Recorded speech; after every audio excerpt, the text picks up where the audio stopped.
Instead of typing in Pornhub with those dick beaters of yours, you should be typing in NTTFGPOD.com. I'm Rock. And I'm Archie. Well, our opinions, they might not matter to some, but... What are you doing in there? It's a podcast. Immature, crass, trashy. And those are their good qualities. These poor schmucks are a couple of IQ points away from eating paste. But when it comes to music, sports, and comedy, well, that's all they know. You're listening to Not These Two Fucking Guys. Not These Two Fucking Guys podcast. I saw Mark Norman last night, and forgive me, I got to look this gentleman up. I actually hope to have him on our podcast. One of the opening comedians. Okay. Hysterical? He's like, you got to know your audience. He's like, I'm on, it's amazing. It's free Spotify, and the ad comes on. It says, it's an ad for Lexus. Buy the all-new RX 350 ad. Blah, blah, blah. He goes, I can't even afford the non-ad version of fucking Spotify. He's like, what makes you think I could buy a luxury vehicle? He's like, I'm on a bus right now trying not to kill myself. Thought that was pretty funny. I like it. How funny is that, though? It even on like YouTube, you can get anything you want. You can see anything you want, right? Yes. Anything that, and then you get a 20-second ad, and it's like the end of the world. It's like, come on, Jesus Christ! What is it? You have the world at your fingertips, and yet we're still not fast enough for us. But still out of reach. Yep. Do you want to know what I was on? I went to like a little rabbit hole on YouTube. I wanted to have some chucks before I went to bed. And I was just Googling Robin Williams stand-up. I'm going to go on record saying Robin Williams is my top 3 for me in stand-up comedians. Oh his God. Improv and the way it's not even quick on your feet. Like there's comedians that are, yeah, he's funny. Quick on his feet. He's lightning. There's no stopping. He to comedy is what Eminem is to rap. Seriously. All right. Think about it. Like, he goes from, you're like, what did he just say? Oh my God, that's funny. Already on to the next joke. Adventure. Go drinking with a Scotsman. Because you can't fucking understand them before. You land in Scotland and they're going, "Diddle get any, Phil, eh?" Oh yeah, right, eh? Fuck you, you've got like burn the bullets, that's it, right? Pepped up in your neck, eh? Sure. Oh, fuck, sure, right? Oh, you never got my backside there, tweak your ass on the floor, right, Kevin, eh? Sure. Oh, sure, you dumb fucking bastard. You realise that, eh? And you realise how drunk they get. They could wear a skirt and not care. And how they could invent a sport like golf. Here's my idea for a fucking sport. I knock a ball in a gopher hole. Oh, you mean like pool? Fuck off, pool. Not with a straight stick, with a little fucked up stick. I whack the ball that goes in a gopher hole. Oh, you mean like croquet? Fuck croquet. I put the whole hundreds of yards away. That's how. Now Robin Williams was always a bit much. I wouldn't be able to listen to him and then go to bed because I'd have a fucking anxiety attack. I would need a brown paper bag. I just choked on my water. All right, good. Listen, when I was a kid, I loved fucking Mork and Mindy, who's Mork from Ork. But super talented. Like, his brain never stopped. There is no fucking way I'd be able to listen to that and then go to sleep. Impossible. Yeah. Now, of the same ilk, well, not the same ilk. I hate when I say ilk. Why do I keep saying ilk? In the same vein. Just say big deer. No. Good. Rodney Dangerfield. Phenomenal. He hit you with 7 jokes. You're laughing at the third one while you're hearing the 7th one. Yeah. Like that kind of rapid fire always fucking it gets me. I'm like, how do you remember that shit? Well, I checked in a hotel. I asked the bellhop to handle my bag. He started to feel up my wife.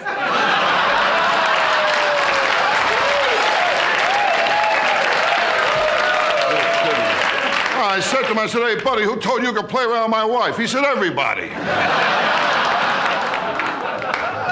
I tell my wife I can never relax, you know. I told her our kid is spoiled. She told me a lot of kids smell that way. She's a lousy cook, too. She can't cook at all. I leave dental floss in the kitchen, the roaches hang themselves. My wife, she don't go for me either. I'm not a good-looking guy. Well, Halloween, I open the front door, kids give me candy. Are you kidding? I know I'm ugly. My dog found out we look alike. He killed himself. I was an ugly kid, too. My old man took me to the zoo. The guy at the gate thanked him for returning me. And I was a very ugly kid. Every time my old man wanted sex, my mother showed him my picture. If you notice, listen to him in a different frame of mind as far as almost musically. When I mean, he talks in a rhythm. Yeah. And his jokes are in a rhythm, almost like a song, in a way. Like I get no respect. Hey, that's what I said. Okay, I said a word, and then you know what I'm saying? I won't even do him justice, but he's like, they tell you to buy this house, first 2-story house. When you buy it, it's 1 story. After you buy it, it's another story. Like that. One of my favorites, he goes, I tell you, I come from a tough neighborhood. Because the sign in the library said, shut the fuck up. He's the best, dude. I watched Back to School about a week ago.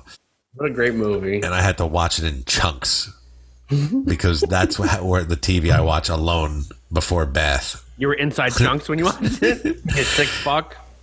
Hey, Jason, you're a melon. I want to say guilty pleasure when I was younger. What was the one with the that he did the soccer movie? Ladybugs, yeah.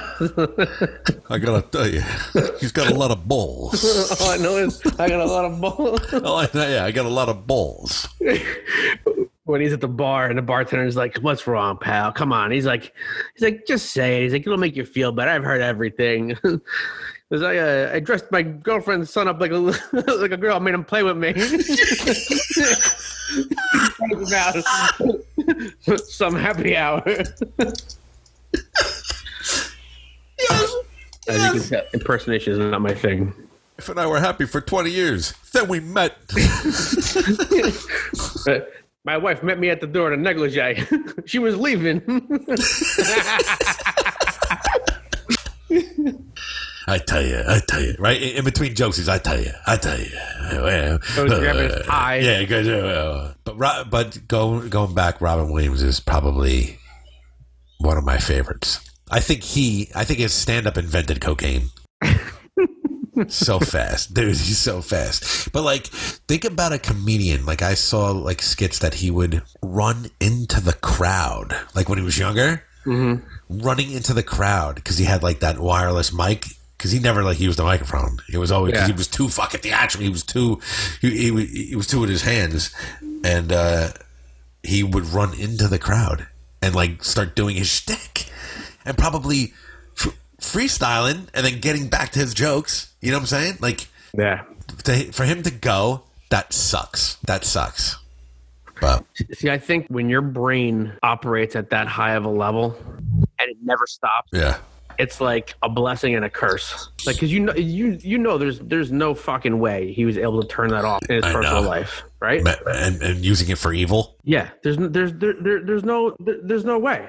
The bad thoughts that you have in your head, and now you're going. Could you imagine? Jimmy Fallon does a great impersonation of him, by the way. Does he? Does he laugh at his own impersonation too, or no?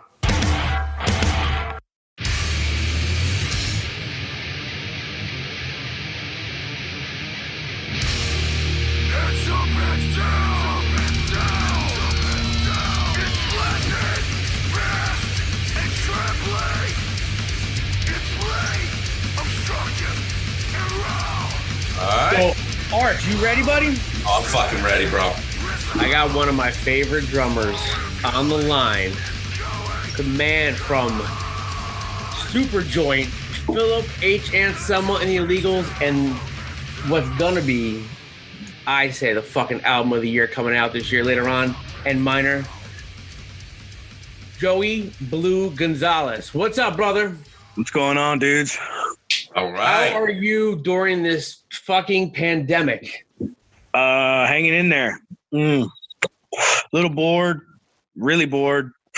Ready to get back out there and fucking jam. Yeah, it sucks, man. It fucking sucks. Listen, as long as you're safe, that's all you can ask for, right? Yeah, for sure. I was fortunate enough to play one of the last festivals on the planet at that point, that Hell in Heaven Fest in Mexico. That's right. What a trip, man. It's crazy to think about. How was that festival? Dude, it was insane. It was awesome. It's like you wouldn't even have known that there's anything going on in the world like that. It's beautiful. Dude, tons of people. Weather was killer. I mean, awesome times. We had a bunch of technical difficulties though. It was kind of a rough show at the start, but after watching the videos and stuff, man, it turned out to be okay. Good to hear. How long ago was that? That was March 13th. Yeah. I'll tell you, I was in Mexico myself around like March 8th, March 9th, and you would have no idea that there was something going on. No, not at all. Flew back to the US a couple days later, and it was like chaos and lockdown. But yeah, it was a trip. I came back, and I just was like, it had already started popping off. So I took a few days before I went to the store. Like, I was just like, you know what? I'll let these people freak out, because I spent extra time in Mexico myself.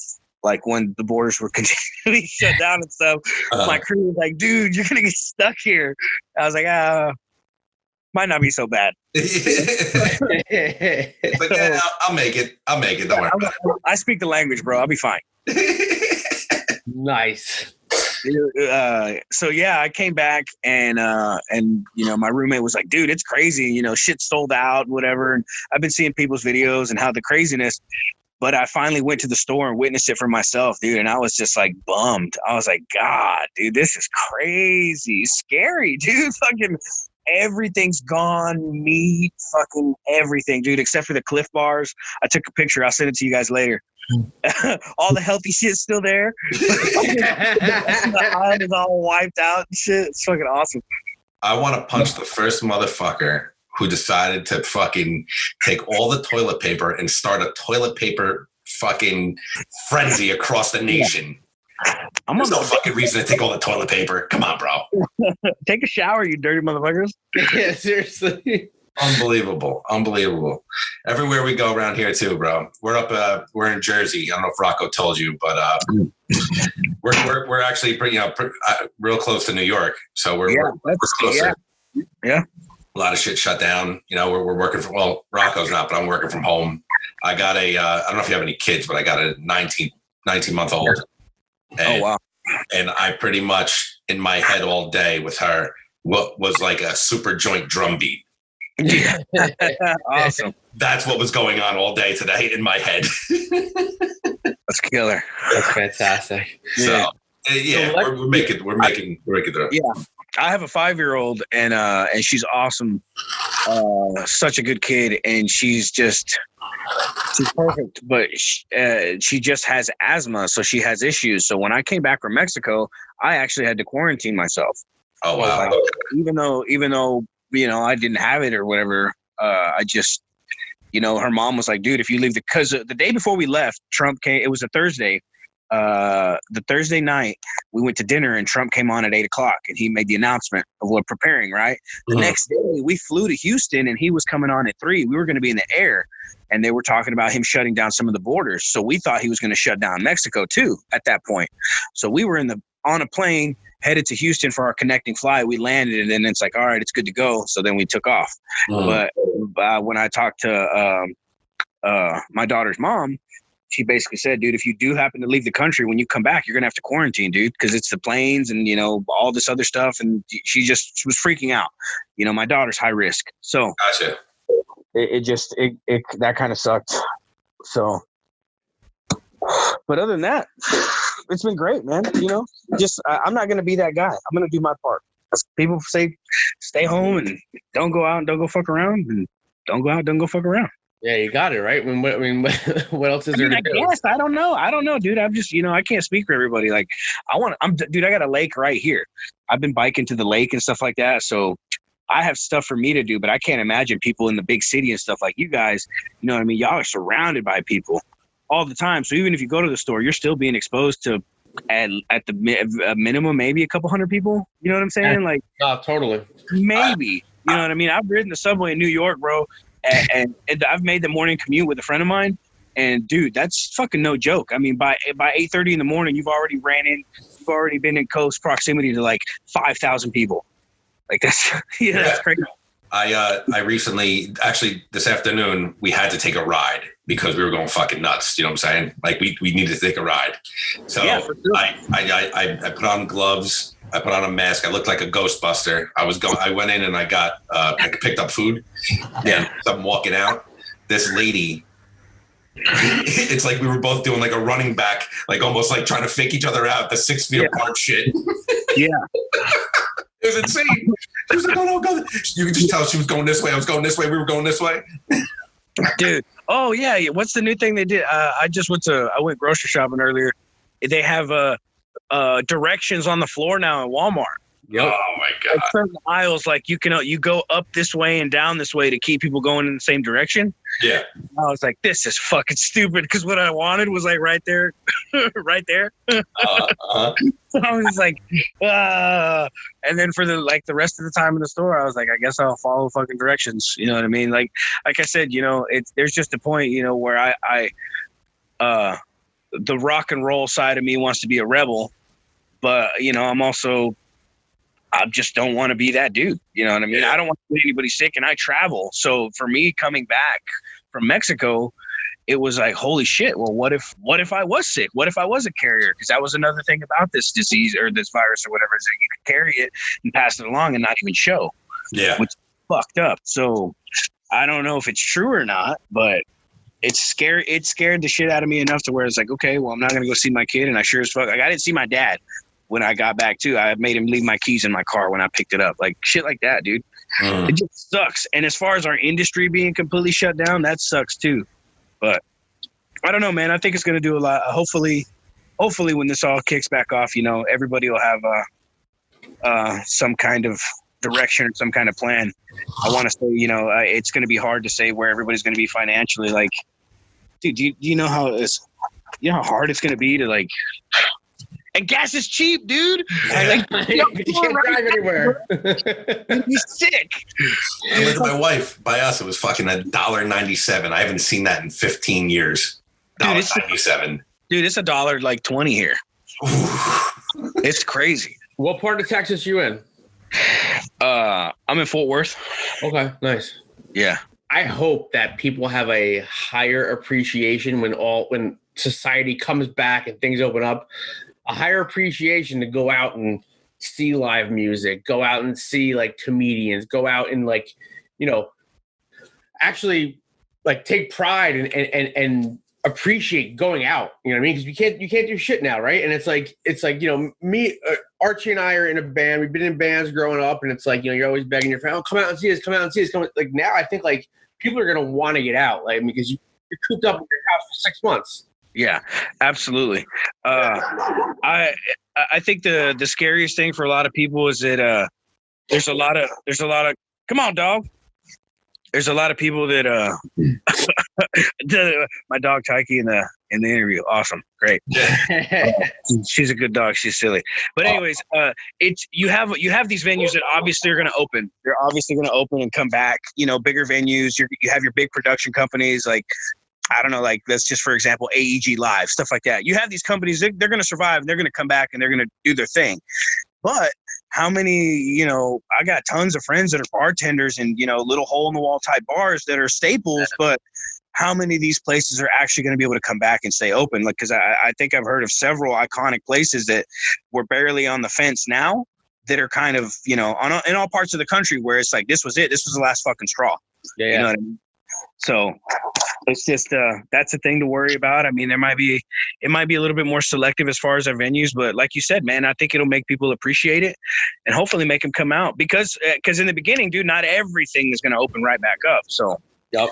hopefully it'll give everybody a chance to do things the right way and come back, and for fucking venues to try and take care of their bands proper and shit like that, and for people to tune their shit and come in and do the best they can and fucking put on a show, and same for the crowd. Come in and have a good time and enjoy that shit. Because from what I've gathered from my travels, and being fortunate enough to travel with the Illegals and to play all these, dude, and with Superjoint and Hank 3, I've seen a lot of the world, man. And what I've noticed is that the rest of the world is like super appreciative of all types of music.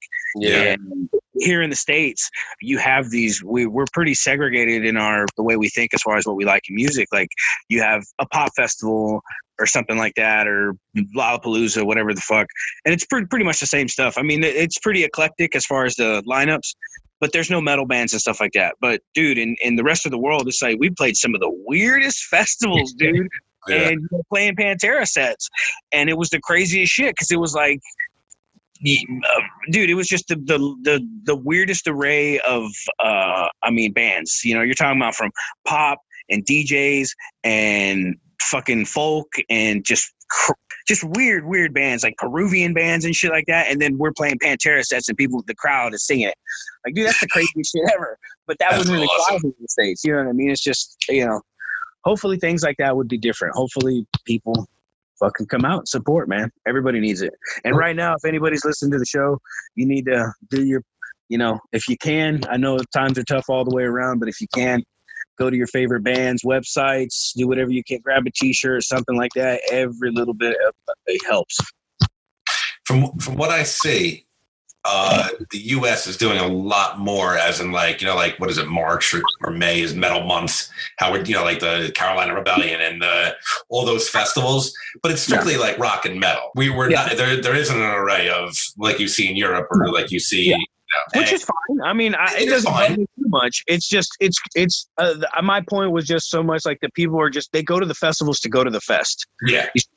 Here, it's like, I'm somebody that goes to, you know what I mean? And it's not to say, I'm not trying to, there's people that have a really, really wide array of, fucking, a lot of people like a lot of different shit, basically. So I'm trying to say.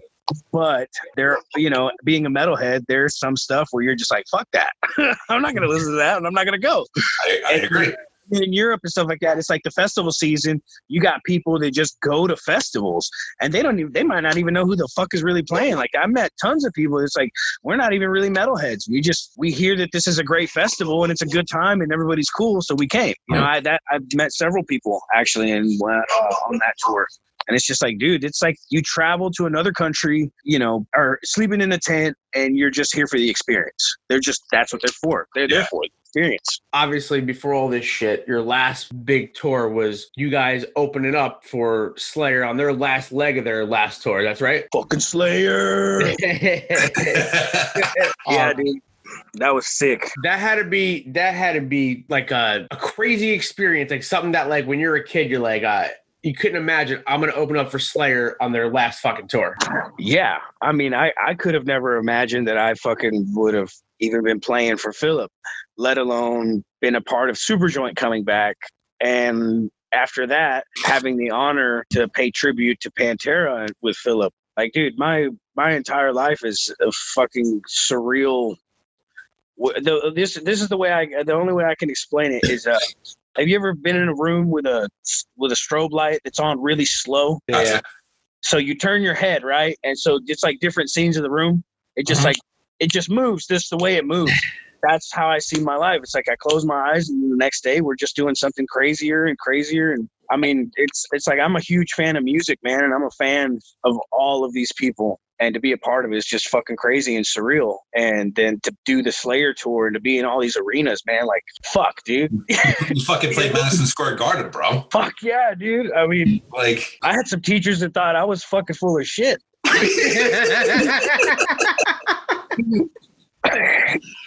I mean, I guess I am full of shit, but but you can keep a great time though. I fucking have a good time. That's like, yeah, dude, it's crazy. So, if you don't mind, just explain a little bit of that Madison Square Garden show, or any of those big arena shows that you opened up for Slayer. Anything that stands out? besides it being fucking probably a bucket list moment for you, I would assume. Man, there was being in those big arenas, it's a crazy thing because if you've ever gone, I mean, I'm sure you guys have, you go to these big shows, like you go and you see the openers, and it sounds massive and it sounds awesome. You can put on a great show, but as far as the vibe, it's a little bit different than a club, than 2,000 people cramped on top of each other. So for us, that's what kind of like in the beginning, maybe I was worried about. Like when you play these songs, man, it's really easy to get the fucking crowd into it. But every once in a while, some cities are a little bit more reserved, i.e. vaginas. But it just happens. You know what I mean? You know what I'm saying? Like, what it's like to go to a show that's on fire. You know what I'm talking about? Yeah. Oh yeah. Dude, it's on. And then you go to other places. Great, my dog's shitting. Awesome. Yeah. Gotcha. I hear you. And us playing first, we were playing at 6:30, bro. Do you know how hard it is to catch a vibe at 6:30? Yeah. We were at like 85 to 90% capacity in these venues, in these giant arenas when we were playing at 6:30. That's unheard of. Everybody was fucking loving it, dude. By the time by maybe 3 songs into our set, which we only got to play like 6 or 7, but before the halfway point of our set, man, these arenas were fucking on fire. And then Ministry was on fire, and then Primus was on fucking fire, and then Slayer, of course, was literally on fucking fire. I was telling Arch, I was like, man, I'm like, Slayer are some smart motherfuckers. They get you guys to fucking go on first, and everybody goes in the building, right? You know what I mean? And we're like, so obviously me and Arch are like lifelong metalheads, music fans. Like, we go to a show, we're going to see the fucking first band, right off the bat. Some people don't do that. Some people we're gonna hang out and like not commit. But like you guys, like to have that kind of crowd opening, like you said, at 6:30 is unheard of. Yeah, it's awesome, man. I mean, it varied. I think one of the smallest venues maybe like 4,000 or 5,000, but Madison Square Garden, what was it, like 15 or something like that? Yeah, man. And dude, it's just crazy. That one, MSG was probably that was probably one of the better shows. LA was cool, but LA's just hard. That's one of those, for me, that's a hard town. Like, unless we're playing, brick by brick or something like that, one of the smaller venues, it's hard to get people to fucking fuck each other up. But as far as playing like a smaller club to an arena, do you ever feel that you can kind of lose the vibe? That small club vibe that people are brushed up against the stage and they're sweaty and they're fucking about to. I love it all, man. Like when people ask me what my favorite show was, I generally say my favorite show is the next one, because I want to be up there, man. Like that's my shit. That when I'm up there, so. It just, you know what I mean? As soon as I'm off the stage, it's like, okay, it's like, it didn't matter. If we were, because we did that on the tour, we did a couple of our own shows. So we played these, the arenas, and then we went to a couple clubs that we normally play. And dude, it's fun. It's the same. It's awesome. As long as it sounds good and we can fucking gel on stage, it's badass. But for me, being on a riser and having my kit fucking looking all fancy and badass, like, dude, that's just part of the big show. I love it. I'm not gonna say I don't love it at all, but I grew up on the death metal, you know what I'm saying? Like Texas death metal, and in these fucking dirty ass sweaty clubs. So like that's, you know what I'm saying? I don't prefer one over the other as long as it's a clean shitter. That's I'm good. So talk about that. Talk about your introduction into music. Like, how'd you get into it? How'd you get into playing in bands and that vibe? Oh man, I used to hang out with my cousin, and he was a metalhead, and he got me. Y'all remember when Xbox first came out, and you used to be able to play your own playlists? Yeah. That's what he would do, and it would all be metal, and I was just like, what is this? And he started showing me all these bands, and unfortunately, we're all new metal bands at the time, so I got introduced to like Slipknot and Mudvayne and Shadows Fall and God Forbid, all these, that new metal waves. And then from there, for some reason, Rob Zombie was one of them too. And then from there, he was like, he introduced me to Pantera, and dude, it was fucking on. Once I got my my hands on that. I don't even think it was a Far Beyond Driven album. And that was it, dude. I just remember listening to that album, and at first I was like, what the fuck is this? Like, it just didn't make sense in my head. It was so grindy and gritty. And then after a few listens, I was like, oh, shit. And then I, started getting into heavier shit, Suffocation, Cannibal Corpse, and Slayer, and pretty much your standards, man. Like, once I started playing, and then that was like when I was 11, 12. So then at that same time, I went to a church youth group with my buddy. Like, we went to a church night, something, and they had a drum set. And I played on the drum set. I never went back, ever. I went back a couple times to play the drum set, but I would never listen. I wasn't religious at all, nothing like that. I literally went back to this church to play this kit. Then I bought my own kit, and I never went back to church. I found my religion, bro. So yeah, he showed you the way. Yeah, for sure. Praise the Lord, or whoever.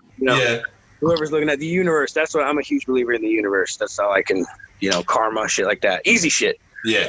That other stuff's just too much stress. I don't want to worry about some dude looking out for me like that. If I read correctly, like you were playing or you were starting to tour quite early, no, in age. Yeah, I started playing drums when I was 12, started playing live when I was 15, started playing bars, and started hitting the bar circuit around here when I was 16. And then I did my first tour. I graduated high school early when I was 17, and I did my first tour when I was 17, 5 weeks with Destruction, War Beast Destruction. It was bad as fuck, dude. It was a lot of fun. Was it a local tour, or was it like... No, it was 5 weeks across the country. Oh, that's fucking 17, 18 years old. That's crazy. Yeah, 17 years old. I can't. It's really weird to think about it now because it's like, that's young. Like, I know people now, their kids are sheltered as fuck. And it's cool. Like, I love that. I have some, a friend of mine, her barely lets her kid watch TV. You know what I mean? Like, there's no way this kid is gonna fucking even know what pot is for the next fucking years. You know what I mean? So he's like he's like 15 or 16. He's like, dude, what is this? Like, he's like, I never even had peanut butter.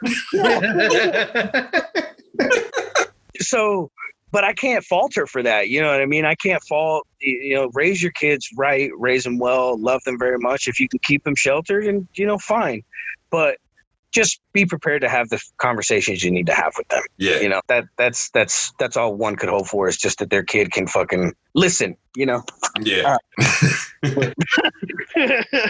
But still, it's just like, this is it. This is what I do. And, I can't imagine my daughter doing what I was doing at 17 or 18. Like, you fucking come the fuck home. like that's So 17 years old, you go on a 5-week tour with War Beast, you said, correct? Yeah, and then I pretty much Where do we go from there? Did the tour with War Beast.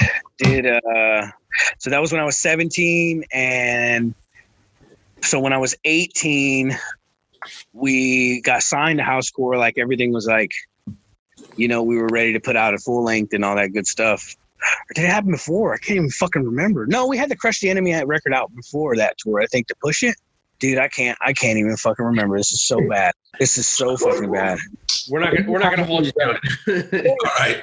Anyways, so we're on Housecore, 18 years old, do the C release. That's the first time Philip comes back to Fort Worth since Diamond passed.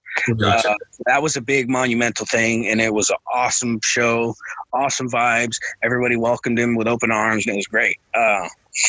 And then 2 years later, after the album drops and we're touring a bunch, Philip wants to do the Illegals. So I get the call to do the Illegals, and we start making. Like, I'm sorry, I didn't mean to cut you off. Were you like in the running? He's looking for a drummer. He knew you. He likes your shit. I think he had a dude that he had tried to work some riffs out with him, but it just wasn't what he was looking for.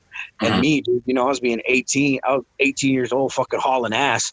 He saw me and he was like, yeah, he told me pretty much. He's like, dude, once I signed you guys to the label and I saw you, or I heard that Morbius had a young drummer, he's like, I kind of was in my head, I'm probably going to steal that guy. And then once I saw way, once you know I was on the label, Philip was like, "Yeah, I'm definitely gonna steal your ass," and that's pretty much what. But in the meantime, in between that, at the same time when I was 20 and got the call to do the illegals, I also got the call from Hank 3.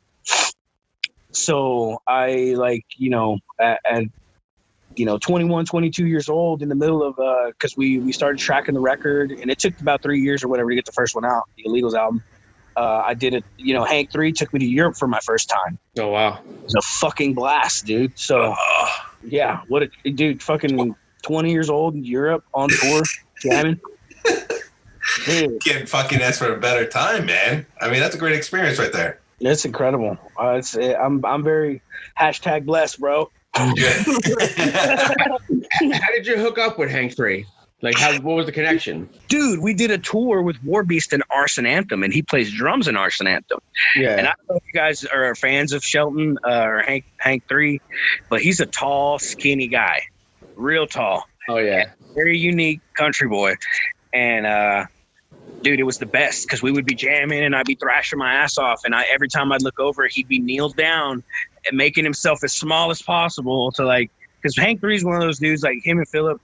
If people see them, they're not going to stop looking at him. Like they could be at a show and they're going to be like, fuck, dude, he's on the stage. Look, man. You know what I mean? Yeah. What's going on doesn't matter anymore. They see those guys. And so he'd make himself real small and watch. And dude, it was the shit. He'd look over and he'd fucking throw me the horns. He'd be like, fucking make the blasting. And Philip would be behind him and they would just be talking shit about me, jamming or like good shit. You know what I mean? Just talking and like pointing and stuff. It was awesome, man. I mean, I've had like some of the best, teachers and the best fucking like positive reinforcement that you could ever fucking imagine from these dudes that have done real shit, big shit with and I hate to say it, but some of the people that they've had to deal with are fucking handfuls. You know what I mean? Like they've gone through their trials and tribulations, and working with me, it's I was young, hungry, and ready to work, ready to learn, and at that point in time, I really didn't have any chemical dependency. So, but I could tell you around that time, because obviously being a fan of Phil, I got into Warbeast and. I'm like, wow, like this is because I always like thrash metal, right? But like it was a different vibe, and obviously rest in peace, Bruce Corbett. That was my first introduction. The first time I actually got to see you play, and it was awesome. It was really awesome. Thanks, man. I love it. I love what we do, man. I actually, so it's funny. I went, my wife took me and surprised me for whenever the first housecore horror festival was, 2013, I want to say, in Austin. I, Phil and the Illegals were there, Warbeast. I actually got a chance to meet you after one of your sets. You and actually Marzi, who was in the band at the time. You guys couldn't have been nicer to us. Like you legit stood and talked to us for, I want to say almost 30 minutes. And when you didn't have to, and it was just an amazing experience. And I'm like, man, this is awesome, man. Cool. I think that's the first thing I was going to ask. Was I a dick? No, you were fucking dude. I'm telling you were so cool. I'm like, I can't believe like these guys are like that nice. Now, they didn't care about you. They just thought your wife was hot. Hey, well, listen, whatever it takes. I don't give a shit. I didn't look at his wife, man. No, dude, I the way I've always felt about that is that I ain't nobody. I just do what I do, and I'm fortunate to be here. So it's very humbling, and I love it. If somebody wants a piece of my time, as long as they're not belligerently drunk and talking about the same shit over and over and over, I'm cool. You know what I'm saying? I'm down to hang out. I'm down to smoke and, chill and, get to know people. And, I'm an entertainer, man. Like, it's fucking thrash, bro. This is what I do. And like I said, to just even have the opportunity for somebody to be like, dude, I love what you do. That's fucking cool. It's awesome. Yeah. That night, I want to say the place was Emos. I think that was the name of the place. Yeah, it was badass. Those house tours are awesome. That was a good vibe. We fucking killed too. You guys fucking tore it up that night. Oh my god! Like it was awesome. And that whole festival was just a great experience. And again, getting to meet you, getting to talk to you, it was awesome. I mean, that's going to be something that I'll always remember going, I go to 20, 30 shows a year, but like something like that, well, I'll always remember. So I much appreciated. Oh man, thank you, dude. And I'm glad that those events were successes. Unfortunately, when Mr. Mitchell died, and that really sucked for a lot of people, and it's just hard to recover. Yeah, I got to meet him too. Great guy. It sucks when you do. Yeah, absolutely. But hopefully one day, we can do it again, and we can bring it back for people, and because everybody's asking for it. We're just trying to figure some shit out, and it's a lot. Logistically, it's a lot because we were trying to make it bigger and better and bigger and better every year, and then fucking one thing happened, then another, and it's just kind of like, it's a daunting task, bro. It's a lot of money, it's a lot of time and effort, and we weren't really like pulling like a lot of sometimes festivals. Like if you're fortunate enough, you can pull a tour. You know what I mean? Like there's 2 tours going on, and you're like, fuck yeah, dude. And, like smaller local festivals that you're hosted by your local promoters or whatever. You kind of just sort of snag 2 tours and make a festival out of it. You know what I'm saying? Get lucky that, or something that's not dedicated to a certain weekend. But then you have these bigger ones where you're pulling bands from all over the fucking world. You know what I'm saying? They might not even be on tour at the time. Some of the bands are fucking getting back together for the goddamn show. So, it's a lot, and people need to be taken care of. They need to be taken care of well. And I'm not one of those people that's going to make the argument that's like we're essential and we need fucking whatever. I don't like, dude, it's fucking, this is my choice. It was my choice to fucking live this life, to being a quote unquote starving artist. Yeah. And, this is just, I'm not the only one in the fucking country that's not, making money right now. So I'm not going to complain. Although it does show you how much unnecessary shit we have. But it also shows you that it's kind of nice to be in a country where if you want to fucking go to a trampoline park, you can with your kids. You know what I mean? They just have these little bugs. Like, to me, it just makes me feel like all the things that I like to do with my daughter are way more of a luxury than what I thought they were. You know what I mean? Like, it makes it that much more special to like fucking. Hopefully, people come out of this with a good, positive fucking attitude. Spend a lot of time with their families and fucking maybe come out with some new, healthier routines, man. That's what I want. I want good things for everybody, dude. I'm spoiled. I'm spoiled fucking rotten, dude. I get to jam for a fucking living. I like to make the joke that when people ask me like, hey man, take a seat. I'm short. So when I take a seat, I get even shorter. So when people are like, hey man, take a seat. I'm like, nah, man, I like to stand. I sit down for a living. And they laugh. They fucking. That's awesome. Like, yeah, I fucking sit down for a living, dude. Like, what the fuck? Sitting down in the studio, sitting down on stage. That's it. Like, well, speaking of sitting, I wish success for everybody, and for all my homies out there, production, bartenders, anybody in the entertainment industry as a whole, anybody that's affected by this.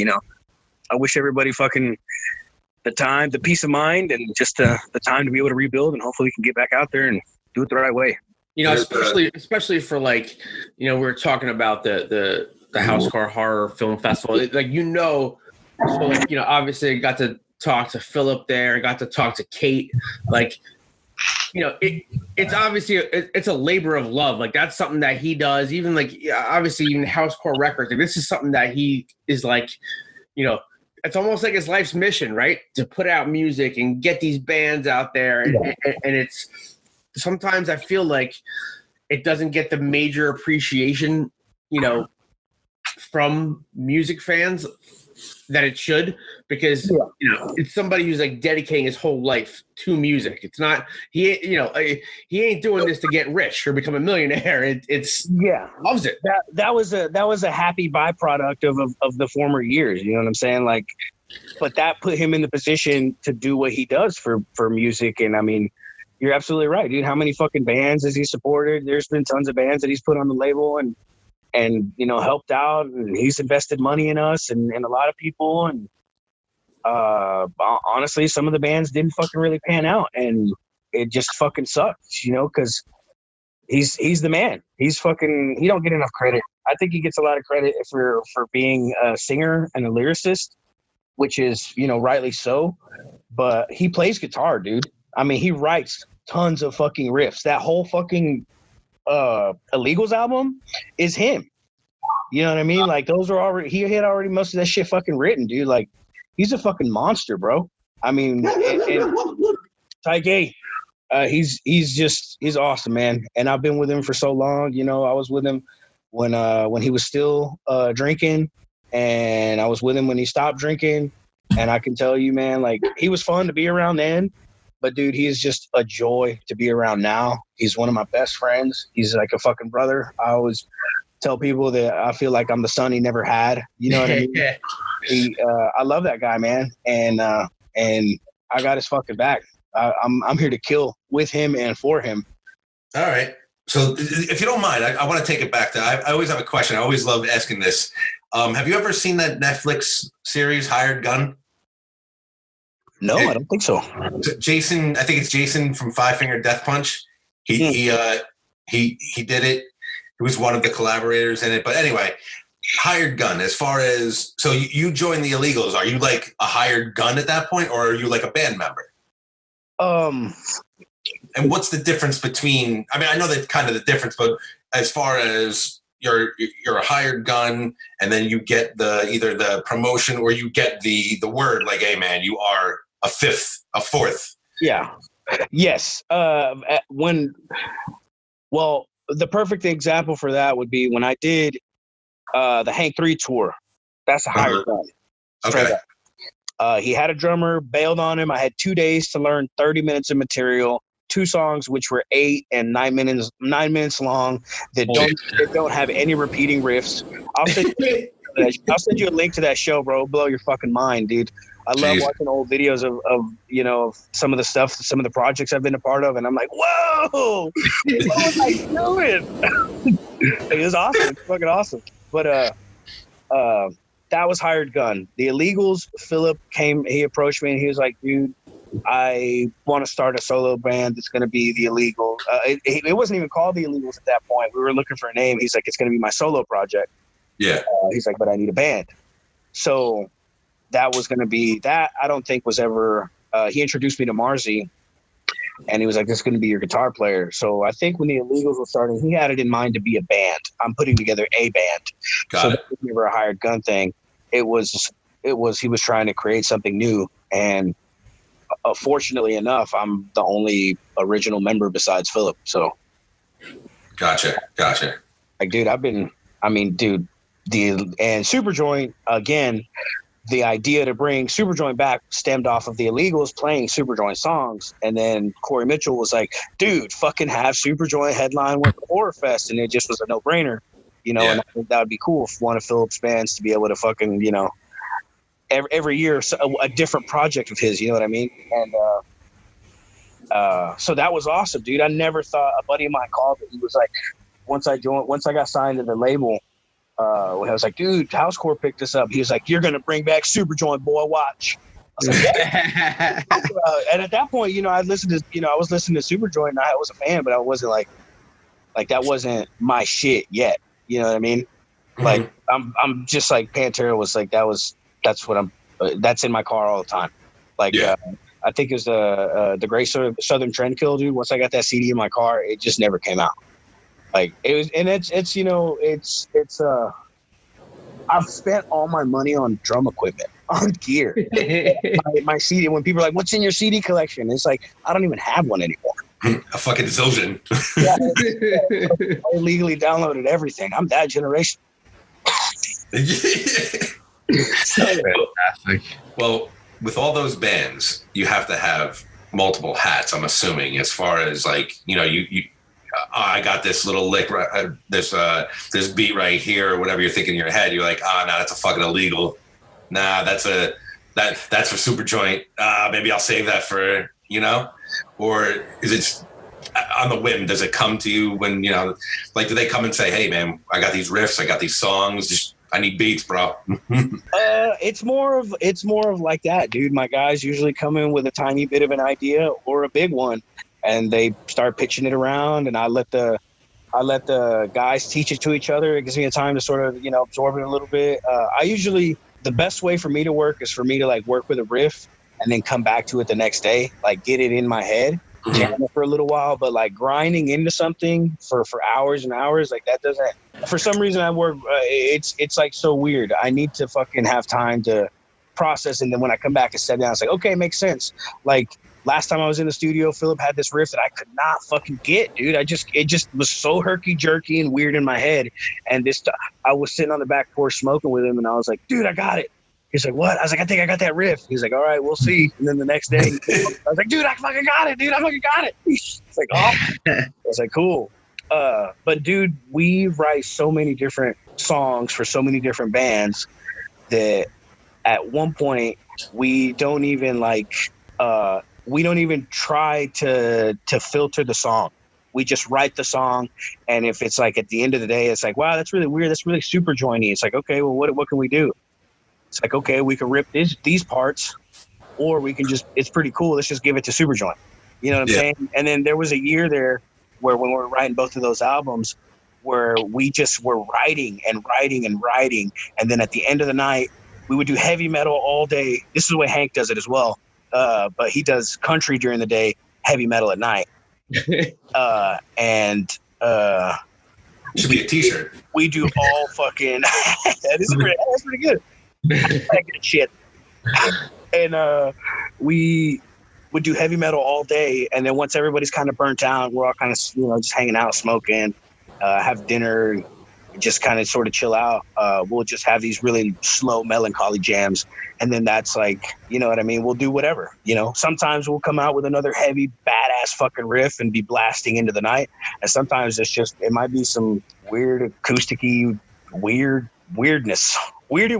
Like, dude, that's just what happens. Like, we try not to fucking stifle ourselves, pretty much. Like, yeah, because I mean, the core of the meat of housecore right now is Philip, Steven Taylor, and myself. Like, that's what it was for a long time before we got Mikey and Derek. I mean, because I was in War Beast, and then the Illegals and Superjoint, and then we did that other project. Like, you're talking about different hats. We made another band that was too heavy. The songs were too heavy and fucked up to be illegal songs. So we had to make another project that no one even knows about. Dude, it is disgusting. I'll get a link. I'll see if I can get you guys hooked up or something, man. Yes. Want me sharing that? It's ridiculous, dude. It's. Have you guys heard of Portal? Oh yeah. Well, Philip's a huge. Y'all know Philip's a Portal freak. Because of Philip, that's why. Yeah, only because he said it. For sure. Well, Philip's a Portal freak, and there was a fucking few months where he was just like, we got to do it. I was like, oh shit, no, this ain't gonna go away, is it? It's like, we're gonna jam. I'm like, God, dude. So we would write these. We started writing these riffs, and we'd go back and listen to them, and I just remember I'd have this big smile on my face, going, "This is fucking stupid sounding, dude. It's scary. It's like a wall of technical death metal is really clean and precise. Yep. You know." Dude, this shit is fucking. It's like a nightmare. If heavy metal music was turned into a fucking nightmare, like that's what this is. If you were to have a fucking soundtrack to the worst dream you've ever had, that's fucking awesome. That's intriguing, dude. It's awesome when you listen to it loud in the car. Like when we would. We drive around Louisiana, like we go get dinner or whatever. You're driving around the fucking swamp, bro. You're out in the middle of nowhere, and you're listening to fucking flies and this fucking funeral bongo procession. You know what I'm saying? Like the fucking weirdest droney shit.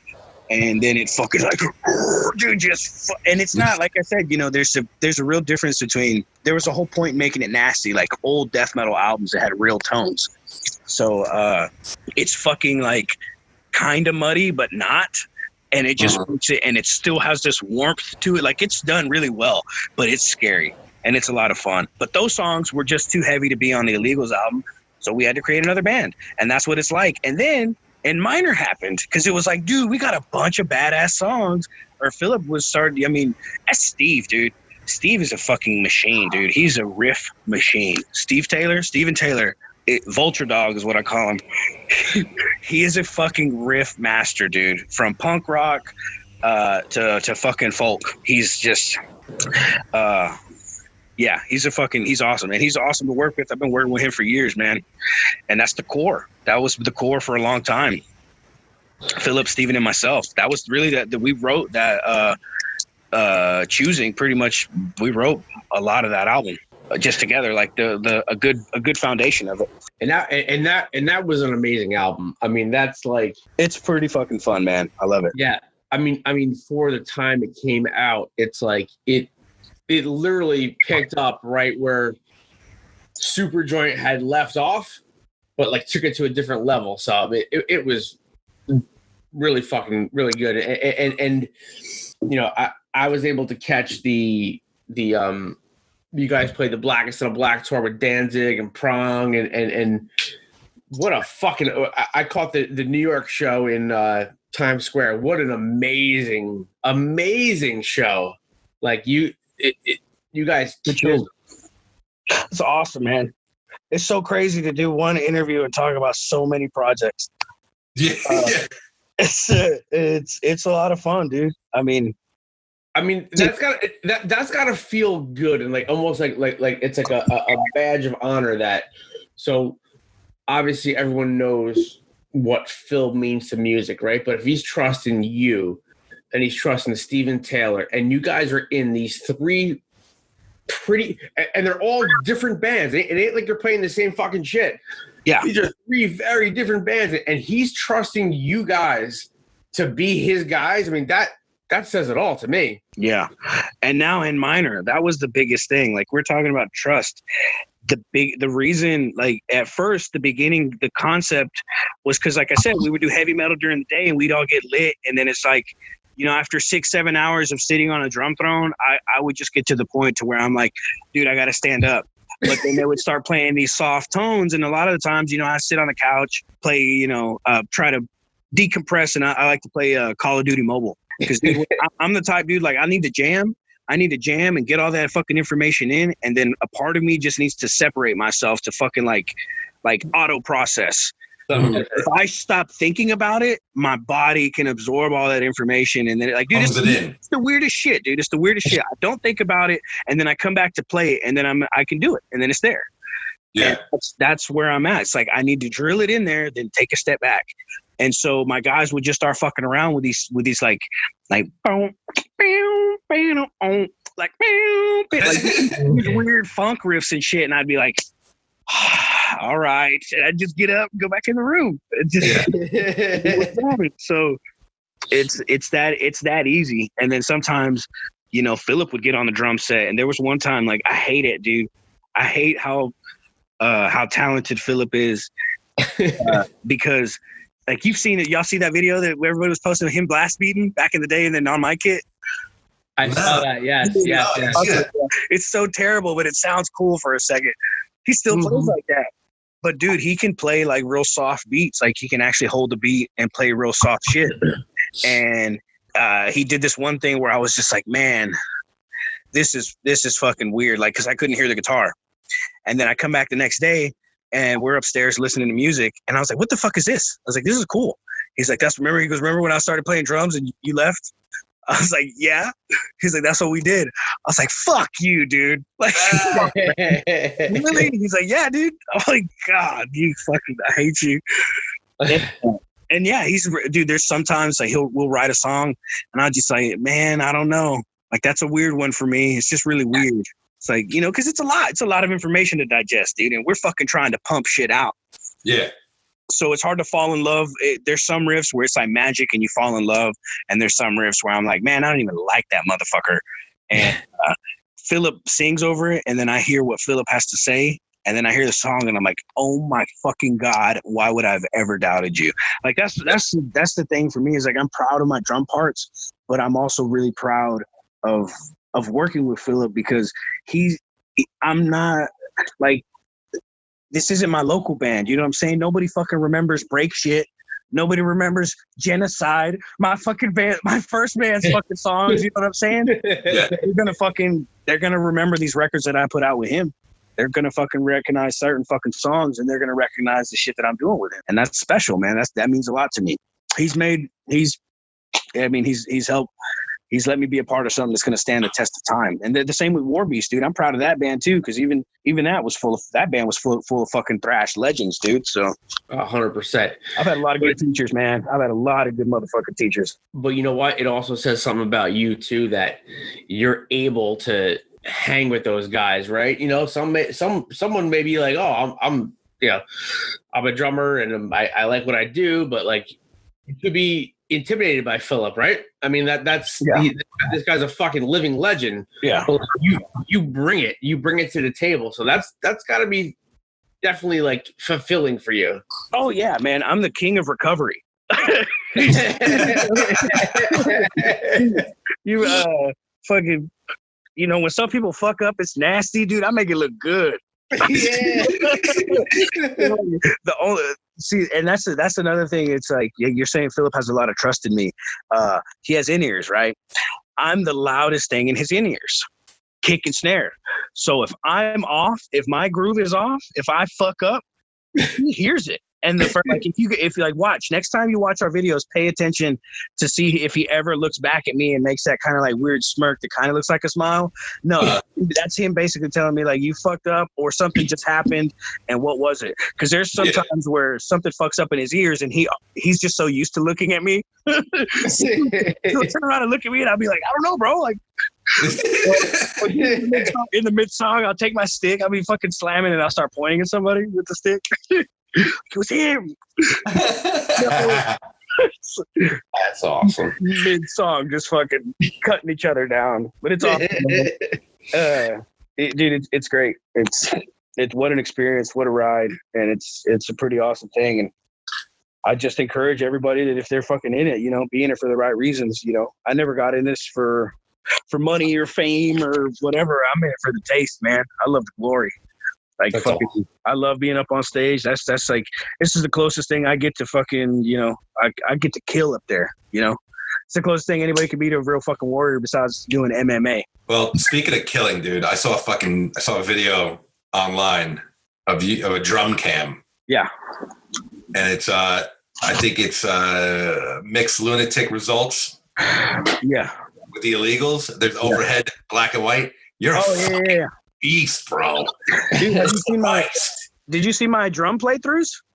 Dude, this video, one of the videos that I have up right now, it's actually to the right on this other screen. I watched it a little bit before. It's the solo cam. And all I'm seeing is that I can't understand the timing, and you just don't even look like you're fucking breathing. Like, you don't even look like you're... Yeah, people ask me, bro, they're like, you shred, dude. Why are you still fat? I'm like, I'm like, awesome. You know, I've been carb loading since like 1996. Just for that moment. Yeah, just for these consecutive moments for the rest of my life. You know what I'm saying? But dude, that's it. You know, I love what we do, and I feel very fortunate to do it. So I've always had that attitude that when you come to see a band, you know, like I said, we're at the end of the day, we're a motherfucking entertainer. You know, we're entertainers. We're there to have a good fucking time and to make sure you have a good fucking time. Anything else is just weird, fucking weird. You know, music's supposed to be fun, dude. It's supposed to be awesome. And I get it, you know, there are bands that have this vibe, but I've gone and seen weird eclectic bands and still been like, that was fun. You know, even though it's moody, depressing, weird shit, doesn't matter. That's what I want. That's what I want to see. I want to see a band kick my ass. I want to see them, that they're up there having fun. People aren't going to, I don't want people to spend their hard-earned money and be like, man, you look like you were holding in a fart the whole time. Or it's like, you guys look like y'all weren't gelling. And then just like, you could feel it. Cause you know, some people go to shows and they're fine. They really don't pick up on stuff like that. And then you have some fans that like, you know, I make eye contact with people. I wear contacts and shit up there and I'm blind as a motherfucker. But now I can make eye contact with people, dude. And I'll be at a festival, dude. There's fucking thousands of people. And if I look down and I catch somebody, I have motherfuckers point back at me and just being like, thank you. You know what I mean? Like I'm able to read their lips. Like these real connections with people. It's a great feeling. And dude, it's an amazing feeling. And it's awesome when somebody after a set can message you and they're like, dude, when you looked at me, that was fucking awesome. When Phil was doing this, I was crying and shit. I was like, I know I saw it was weird, but it was fun. Like, good for you. Like, fucking A, man. Like, that's awesome. It's a powerful thing. Dude, I've seen some of the biggest fucking dudes cry. It's pretty special, dude. When we do our meet and greets, dude, it's the craziest thing because it's like, people fucking they walk up to him and they give him a hug like he's a long lost member of their family. Like they've been waiting for him just to see him for their entire lives. And it's like when somebody fans off, you know what I mean? That's one thing, but when somebody's like a dedicated fan, like that's what they're about. Like Philip is their religion. It's crazy, man. I mean, walking up to him, telling him, man, you saved my life. You and your guys saved my life. Like, you'll never know how much music means to me. And, dude, this happens all the time. And, you know, sometimes I want to say, like, some people, you know, I don't know people's story. Some people might be full of shit. But I promise you, most of the people that are fucking taking the time to tell Philip that, they aren't. I mean, it's just... That's what he does, man. He's a fucking legend. Every lyric he's ever written makes a fuck, you know? Yeah. There's no filler. And that's what I'm very proud of with him and being able to work with him, is that none of the songs that we've ever written together is a fucking filler song. I mean, maybe, but we're not going to tell you which ones. Nah. I was going to say, I don't believe it. So what do you love about touring? What do you hate about touring? I don't know what I don't hate about. I think the worst thing about touring is home life. Everything that's going on at home while you're gone. Mm-hmm. You know, that's the biggest thing. That's the biggest kicker I would imagine, for a lot of us out there, because, dude, being out there on the road, man, if you're like, you know, we've done tours where we fucking camp every day off, bro. Are you kidding me? You're in fucking God's country, regardless if people don't like that term. You know what I mean? It's a beautiful thing. Yes. You know what I mean? To be out in the mountains of Colorado in a campground with all your homies, smoking, walking to a dispensary, get some Mexican food, come back, chill out, enjoy the day. You go to other places and it's just beautiful, and you get to experience all this, meet all kinds of cool fucking people, hang out, and then fucking jam every fucking night, almost every night. Get to jam your balls off and to fucking see those smiles on people's faces and get them fucking riled up. Like but I think one of the biggest things that I love is that I'm the loudest thing on stage. my kick drums are the loudest thing. So it's like fucking, I'm move that ass, and I like that. Like, that's nice. What I fucking do, move motherfuckers, and it's a blast. And then you start adding in all my guys that are just fucking killing it. Mike DeLeon on guitar is fucking laying it down. He's a grinder and a thrasher, death metal guy. And then Derek, he's a fucking death metal guy, and he's fucking very well versed and experienced. And it's fucking sick, dude. What a lineup. Yeah, dude. I'm telling you this, and it's like, and this is like, obviously, even what like Pantera fans are saying, like, you guys did a Pantera set for this last tour and crushed it. And you know how fucking fickle and how critical like music fans are, but like, you guys, like, I'm telling you this, and I'm going to say it now. I have no authority. If there ever is a real Pantera reunion with Philip and Rex and whatever, you're the fucking drummer, dude. I'm telling you, you killed it. I appreciate it, man. That means a lot. The way I feel about it is, Philip said it best. He said these songs are the people's songs, and they, you know, I would hope that the demand is always gonna fall back on us, because we're doing the thing, and I love it. I love that. I mean, I don't love how I got here for the sake of, like, you know, Vince passed, and that's when we, you know, started doing this a while after that. But on the same token, it's like, if it was never going to happen again, like, these songs belong to all the people, and there's still a lot of people that depend on Pantera as a company. You know what I mean? Like, yeah. dude, they're still taking care of motherfuckers, dude. Like, people don't understand the fucking, what a powerhouse that band was, and the impact they made on music, and just what's actually like, they covered a lot of ground, man. And for me to be a part of it is just surreal. It's an honor, and I'm gonna do it. I'm ready to kill any motherfucker that tries to get in the way or tries to step in the way of me trying to do this shit, because this is my shit. And it's not even that's not even speaking in particular to the Pantera songs. Being Philip's, guy, right hand man or whatever, the dude that does anything and everything, music wise, nothing sexual. Rocky got disappointed. Let's just draw some lines, because it's like exactly how much do you do for that man? It's like not that much. So when he says take your shirt, blue today for practice, shirts off. Yeah. Listen, all right. Okay. Shit, I was taking my shirt off anyways. I don't give a fuck. Anyway, so yeah, like that's it. He's gonna come to me first. I mean, and again, if there's an instance where he gets an awesome offer to do something with somebody else, like I ain't never gonna be butthurt. But this is it. This is what I'm here to do. I'm here to back him up and to fucking do whatever's asked of me. And that's it, man. Like you said, man, for him to even trust me with that, dude, it's awesome. And I fucking appreciate that. And I'm gonna do the best I can. I feel like that's the ultimate compliment that he entrusts you, because like obviously music is the most important thing to him, right? So like if he entrusts you to be, his drummer in 3 bands, and we are so intrigued by N Minor, like that's so. Yeah, I can't wait. That's cool shit. I love that shit. It's fucking different.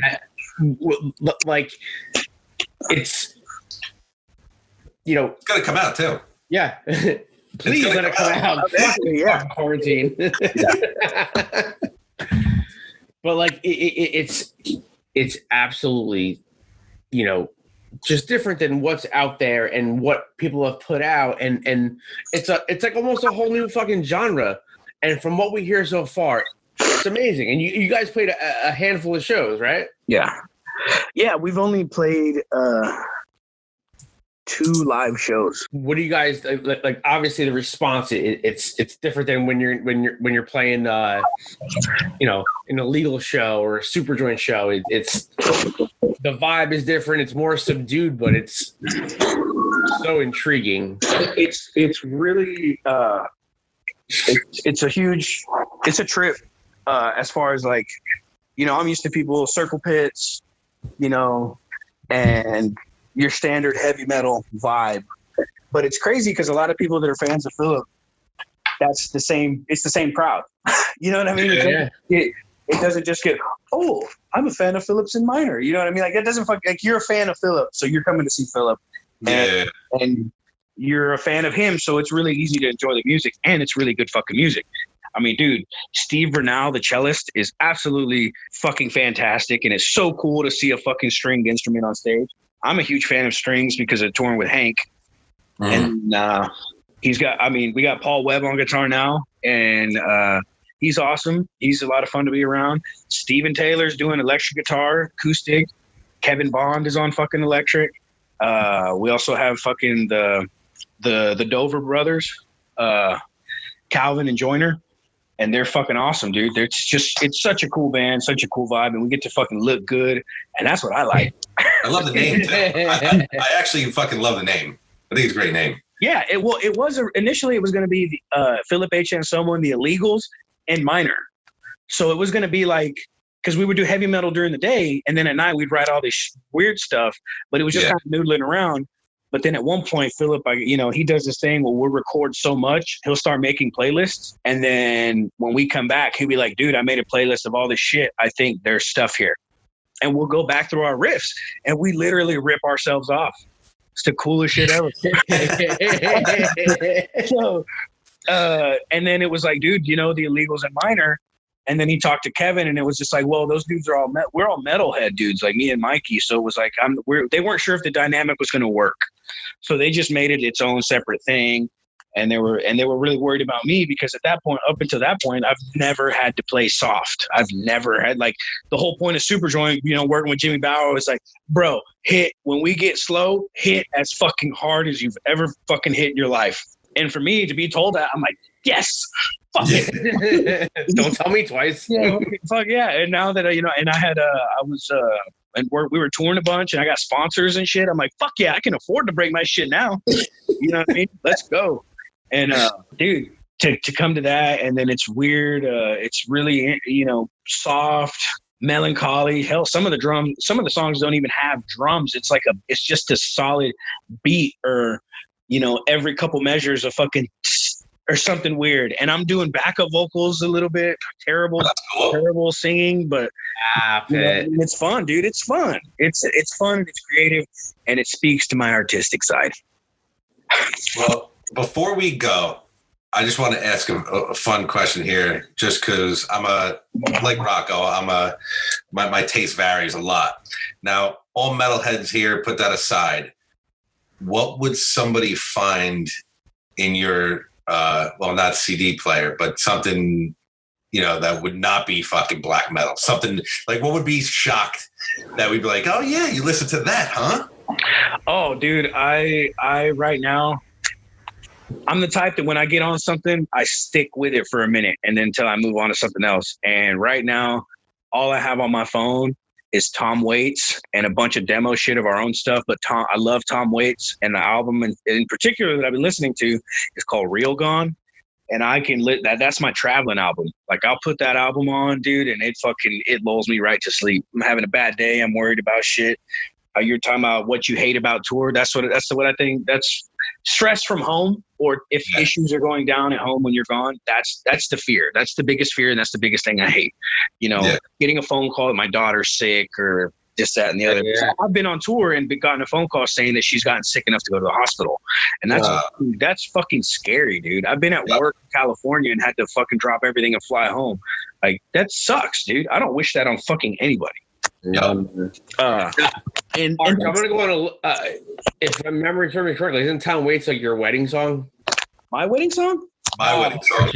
Oh, my wife is like, I was just gonna say after you're done, I was like, I'm surprised if my wife heard this conversation, she would have jumped in here and been like, I fucking love you. Dude, he's fucking awesome. I'm a huge Springsteen fan, and my wife is a Tom Waits fan. Nice. So we took a Jersey Girl for our wedding song. So awesome. Yeah, it was cool.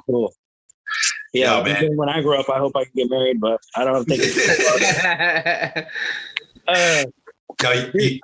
but also I love like Stevie Wonder. Dude, I fucking love Stevie Wonder. I had it on. It's on my other phone. I need to get it off of there. It's the hits. Mm-hmm. Dude, he's the fucking monster, dude. It's awesome. And that's another good album. And I listened to that one all over Europe. That's one of my favorites to listen in Europe. And then I'm also a huge fan of Die Antwoord. So like there's 3 very different artists like that. And for some weird reason, Modest Mouse. That's probably like the weirdest, most unknown band that I probably like, Modest Mouse. And Die Antwoord is so fucking weird. Dude, so, I hated it. I hated Yolandi, dude. I hated everything about that band, or everything about the DJ group or whatever. I hated everything about it. I was like, this is fucking weird. I don't understand it. Philip introduced me to it, actually. He's like, have you seen this shit? I was like, no, dude. I was like, what the fuck is this? He's like, look how many hits it's got. I was like, wow. And then eventually I was like, this is fucking awesome.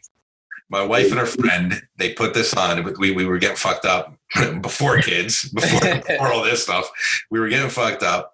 They put it on, and I'm like, what the fuck? I go, if you ever put something like this on in my presence again.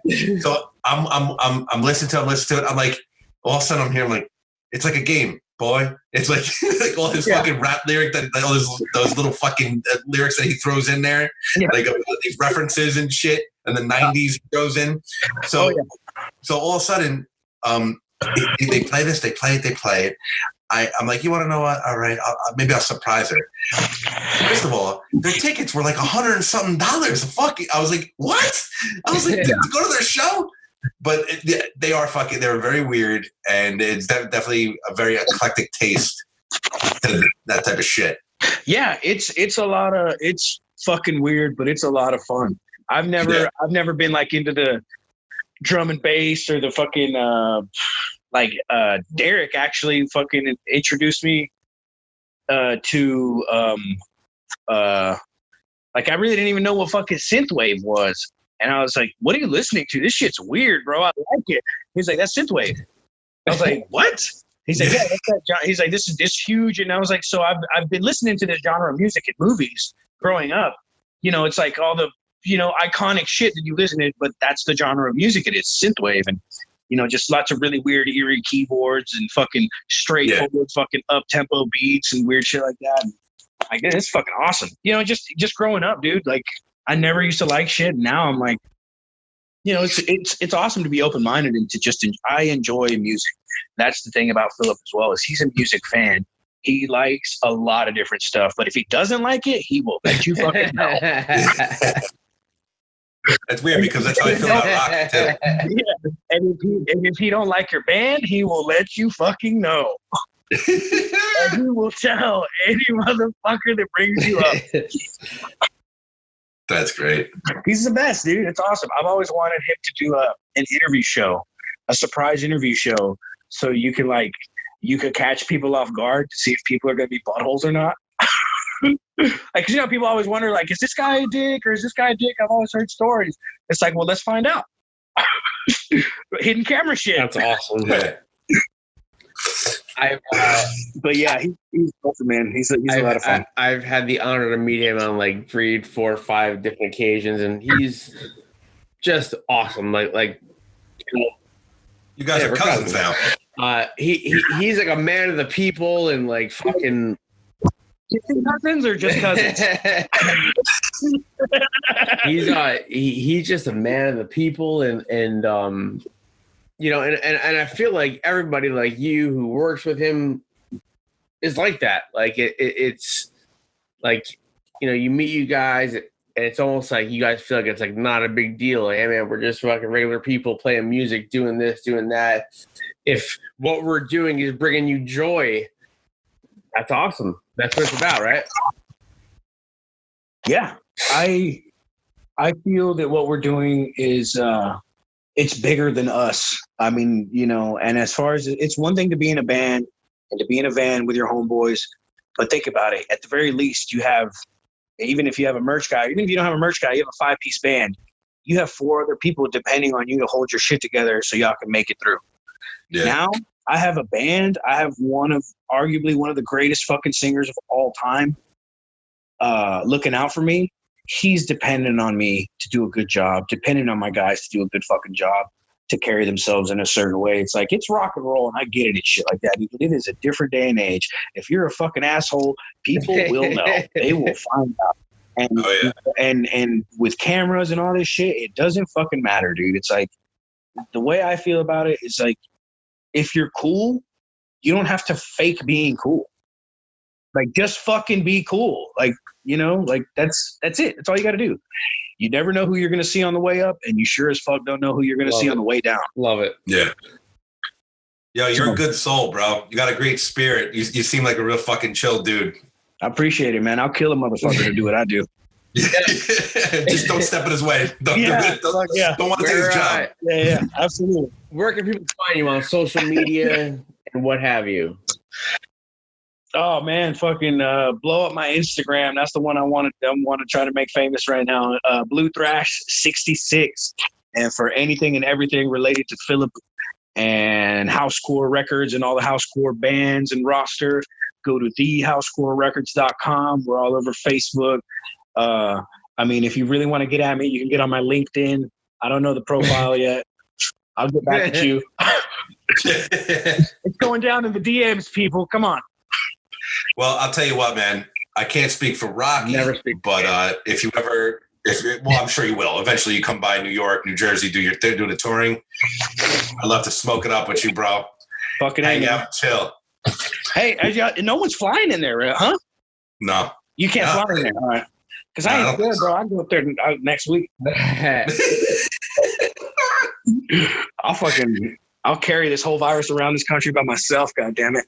I'm Blue's back, son. Yeah, I'm fucking back. I'm back. Are you coughing yet? Listen, I gotta say this. Joey Blue Gonzalez, a fucking stud drummer, but even a better person. And we appreciate your time tonight. I really do. You are. Thanks, guys. You're the man, man. Archie and Rock. Thank you guys, man. Awesome to talk to you guys, man. And please be safe. Take care of yourselves and y'all's families, and hopefully we'll see you guys in person soon. Yeah, you too, dude. My man. Thank you so much, Later brother. on. We appreciate it. Fucking player. Later. So it's been a hot minute since we interviewed Blue. Since then, Minor album has dropped. You can get it, stream it, buy it, fucking just listen to it. It's dope as fuck.